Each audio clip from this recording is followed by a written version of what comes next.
Hey there, friends and enemies, Tropy here again, and today we get our first full look at the Avatar The Last Airbender set for Magic the Gathering. We've had some teases so far, some little hints at what is to come, but now we get a better look at everything we know is on the way. This won't be the entire set spoiled, but there are some potentially pretty juicy things for them to reveal. I'm going to go over not only what's in this video, but also what else we learned today, as there was a couple more interesting drops that I think everyone should know about. Water, earth, fire, air. This is kind of sick. Discover the cards of Magic the Gathering, Avatar The Last Airbender. Ooh. Crack Aang's Iceberg. Flash. When this enchantment enters, exile up to one other target non-land permanent until this enchantment leaves. And then Waterbend 3, sacrifice this enchantment if you do Scry 2. While paying a waterbending cost, you can tap your artifacts and creatures to help each one pays for one. So it doesn't have to do with tapping them for their mana cost or their power or anything like that. Each item that you tap pays for one, so you could tap like a treasure token or something like that, and that would work. So pretty interesting. I do think this with Flash is pretty fascinating because you'll essentially be able to take out an enemy's creature at the drop of a hat, or maybe their own enchantment or something like that that is wrecking you. So that's a pretty good card overall. Definitely a nice start. It's your choice to follow Aang's journey. Alright, Aang's Journey, Kicker 2, Sorcery Lesson. Search your library for a basic land card. If this spell was kicked, instead search your library for a basic land card and a shrine card. Reveal those cards, put them in your hand, then shuffle 2. You gain 2 life. Okay, so with my landfall decks, this might be pretty interesting. We'll have to see what the shrines look like, but if they're good, this could be a really interesting combination, because essentially guaranteeing 2 lands or 2 cards into your hand with 4 mana is not bad. It's because you search your library for both of them instead of having to essentially draw off the top and hope that you get the cards that you're looking for. Or write your own legend. Yep. Explore the 4 nations full we got Appa and discover the crew. Power of Avatar Aang. This is one of the cards that was already revealed. It doesn't have black in it, so that's very interesting. It's 4 color with red, green, white, and blue. Flying, firebending 2. Whenever you waterbend, earthbend, firebend, or airbend, draw a card. Then if you've done all 4, transform into Avatar Aang. This is going to be very hyper focused for a waterbending or a bending deck, I would imagine, but we'll see how it plays out. It might be difficult to use this in a lot of high power level ways, but we'll have to see. Transforms into Aang. So let's Master of the Elements. Alright.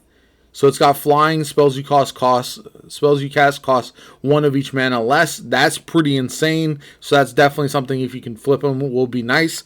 At the beginning of your upkeep, you may transform Aang.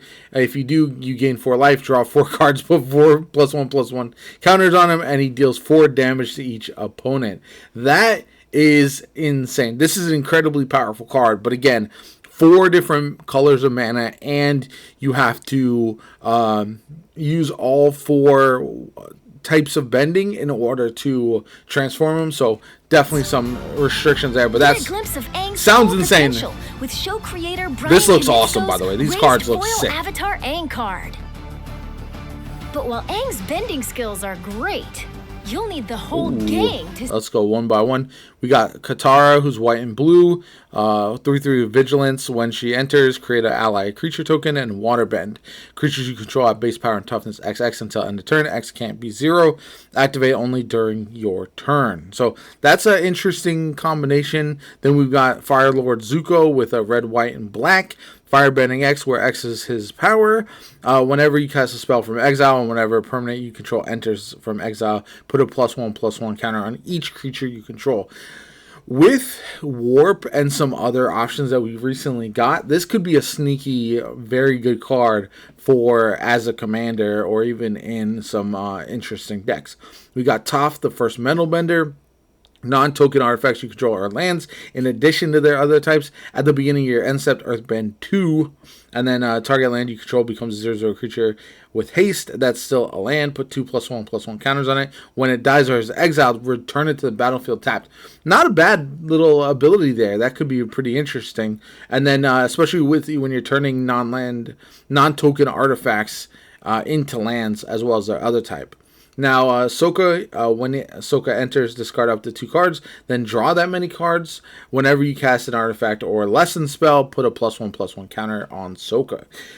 Whenever you cast an artifact there is kind of insane for blue-red. You could do some interesting things. Yeah, you can really stack him up. But he does only come in as a 1/1, so he's easily defeatable early on. Save the world. And Team Avatar isn't complete without Appa. Ooh, this is what I was waiting on. Appa, I don't know why I said it like that. Appa is awesome. 3/4 flash flying. When it enters, airbend any number of other target non-land permanents you control. So you exile them. While each one is exiled, its owner may cast for 2 rather than its mana cost.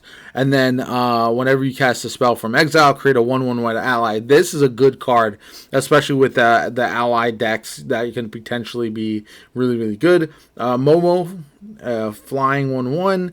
The first non-Lemur creature spell with flying you cast during each of your turns costs 1 less to cast. Whenever another creature you control with flying enters, Momo gets +1/+1 until end of turn. Lemur bat. So if you have like a bat deck, this could be actually pretty insane. I do like that one quite a bit. And Momo. Alright. Friendly flyer. Befriend them. These alternate arts are so sick. Find iconic Avatar scenes. Soka's Haiku. This costs 5 mana, by the way. Counter target spell, draw a card, then mill 3 cards, untap target land. So it does a lot, but yeah, that's a lot of mana. I do like the art of the set a lot. Like Sokka's Haiku. Pivotal moments define you. Faded Firepower, 3 red, and then X. Flash, this enchantment enters with X fire counters on it. If a source you control would deal damage to an opponent or a permanent, and opponent controls it deals damage plus an amount of damage equal to the number of fire counters on this enchantment instead. If you can get that proliferated, that could be very, very good. And just really ramp up the damage there. That's a good card. Very expensive, but a good card. Firepower asks who you are. And Redirect Lightning asks what kind of bender you want to be. As an additional cost to cast a spell, pay 5 life or 2 colorless mana. Change the target of target spell or ability with a single target. That's kind of sick. So it could cost 3 mana to alter that. That's not that bad. Paying 5 life too if you have a deck that like if you're up in life 2 is not too insane in something like Commander. So that's a pretty good one, I think. Collect Avatar The Last Airbender lore, including... Ooh, Firelord Sozin. Okay, this is kind of crazy. Let's look at the front. So it's a saga. We got destroy all creatures, choose a card name, search target opponent's graveyard, hand, and library for up to 4 cards with that name and exile them. Then that player shuffles. That's better in like something like Standard, it seems like, or maybe Pioneer or something, rather than Commander. But exile this at 3. You exile the saga, then return it to the battlefield transformed under your control. Airbender lore, including... And it's a 5/5 with menace and firebending 3. Whenever it attacks, add 3 mana. This mana lasts until end of combat. When it deals combat damage to a player, you may pay X. Or when you do, put any number of target creature cards with total mana X or less from that player's graveyard onto the battlefield under your control. And you're guaranteed pretty much to have 3 mana whenever you attack. So that's at least 3 if you're able to actually deal combat damage to a player. So that's kind of wild. Cards like The Rise of Sozin, Firelord Sozin. Yeah, this looks sick. The alternate arts are insane. Find your people. Avatar Enthusiasts. Okay. Glazers. Whenever another ally you control enters, put a +1/+1 counter on this creature. So Final Fantasy had heroes. The Spider-Man set has villains, and now Avatar has allies.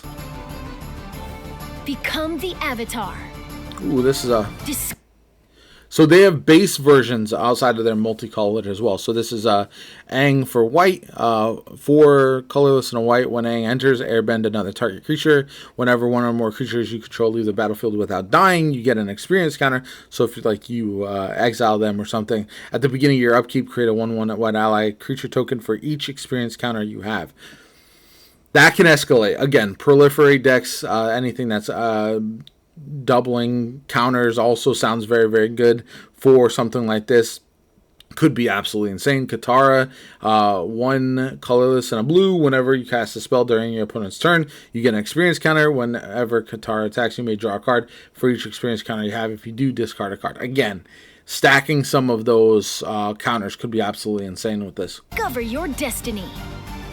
And don't forget to hit up your favorite... Nah, the Cabbage Merchant is crazy. Whenever opponent casts a non-creature spell, create a food token. Whenever you creature deals combat damage to you, sacrifice a food token. Tap 2 untap foods you control. Add 1 mana of any color. Vendors. Crazy.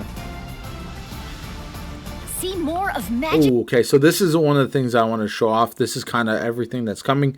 We've got play boosters, collector's boosters, jumpstart boosters. We've got the bundle here. We got pre-release. These are all the pre-release boxes. The Gathering, Avatar. I think there's a little bit more to Airbender. show off as well. Tuesday, October 28th Okay. on the debut stream. You can Flameo, Hotman. pre-order now. So what I want to showcase. Okay, here's something interesting. This right here was leaked. So we have the Jumpstart pack. We have these like collections where they'll have like a bunch of cards that make like a portrait essentially. And then we got the beginner box as well. We got the bundle. That looks sick. But here we got a commander's bundle. So instead of a commander deck, they have a commander bundle, which sounds pretty interesting. Plus this comes with a collector booster as well.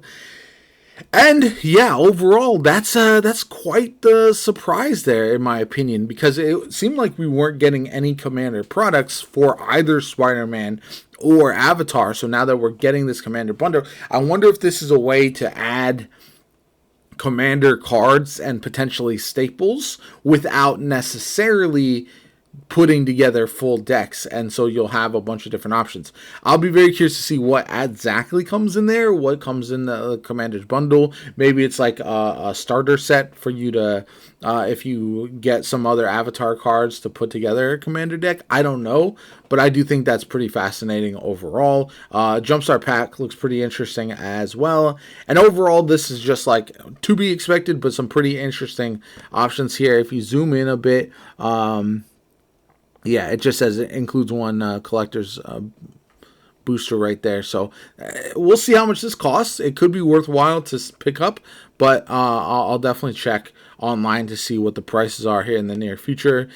This is another card that's previously been teased. The Moon Spirit. So this is a 3 colorless and a blue, flying vigilance with waterbend, and you can cast a non-creature spell from your hand without paying its mana cost.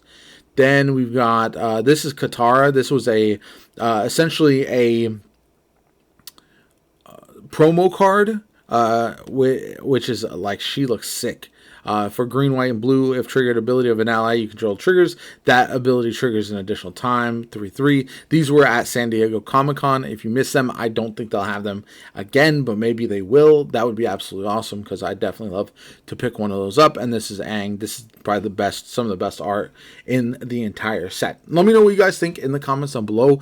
Are you excited about the Avatar set? I know we're getting this tease right after Edge of Eternities was recently released, right before Spider-Man is released. It feels like everything is coming one on top of the other. I think that's good, because then it always feels like there's something for everyone. There's a lot of players that weren't interested in Final Fantasy, although it seems to be very few and far between for that one. But there's people who won't be interested in Spider-Man, who won't be interested in Avatar at the end of the year, who won't be interested in Lorwyn when that launches in early 2026. So having them spaced in a way to where, yes, it's expensive, yes, it's going to be tough to keep up with everything, but if you have something that you want and others don't, then there's going to be something for you. So I think it's a trade-off that's hard, I think, because it is a change for Magic, but I don't necessarily think it's a bad thing. Let me know what you guys think in the comments down below. Like the video as always, comment, subscribe, have a good one,